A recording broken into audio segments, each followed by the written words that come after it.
Hey, welcome back, everybody. Today we're going to be talking about a brand new horror movie called Good Boy. This movie is directed by a guy named Ben Leonberg. I hope I said his last name correctly. He also wrote the movie with his girlfriend. And from what I understand, this is a movie that took over 3 years to make, and I can understand why after watching it.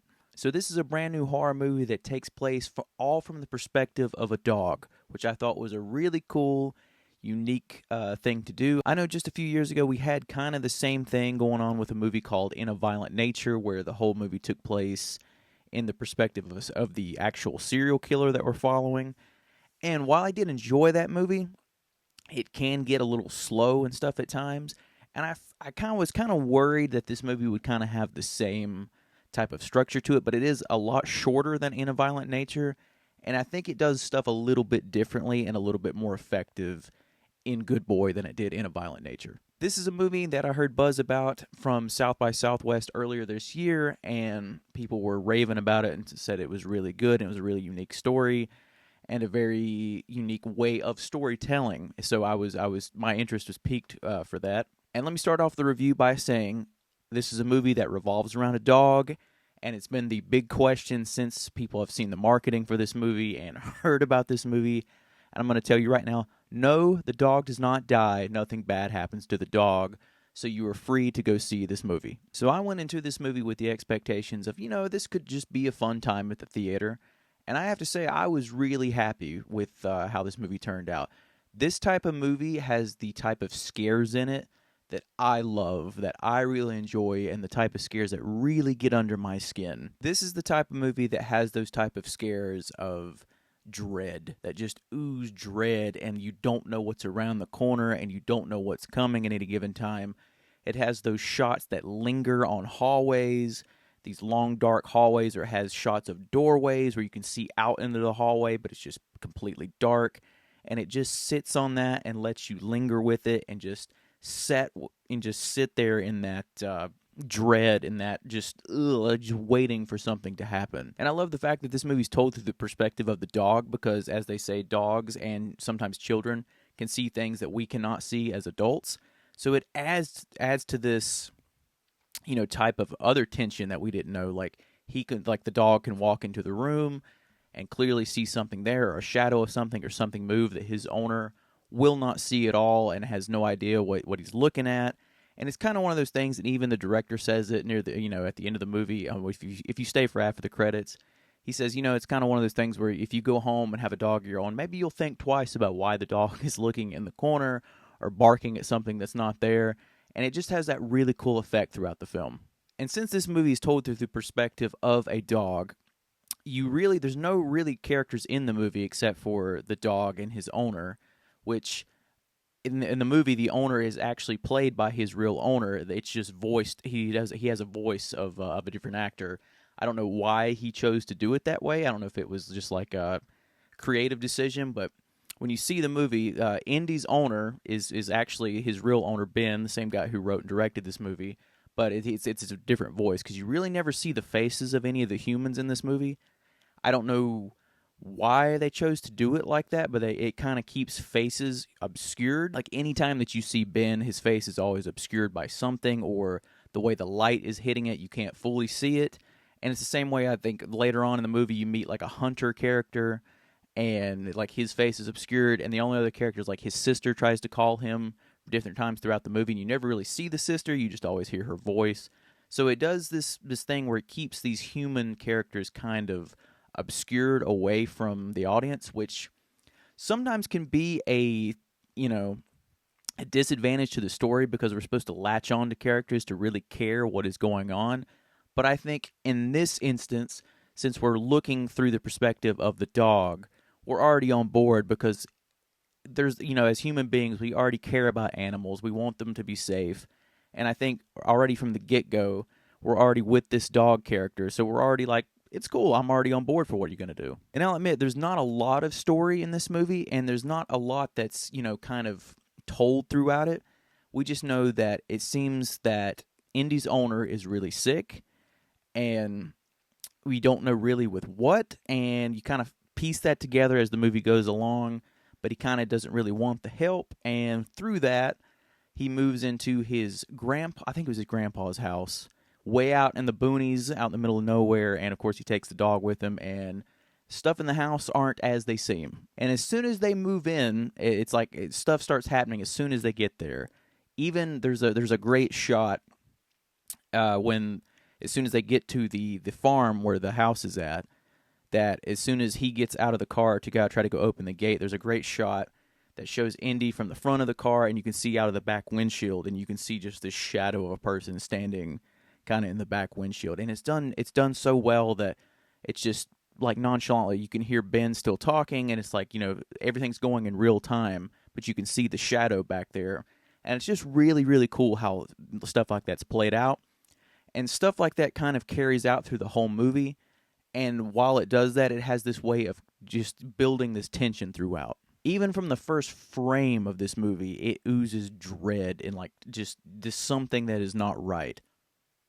Because something is happening with the owner, not to give anything away, but immediately through that, you're already on board because you care about this dog. And that's what I love about the fact that the actual owner was the actor with Indy, because you can really feel that bond between the two characters. And I think that was a big help. And because you're already on board, because you care so much about the dog, even in the first frame you care about the dog, I think that helps us care about the owner, and you want to make sure that they're okay.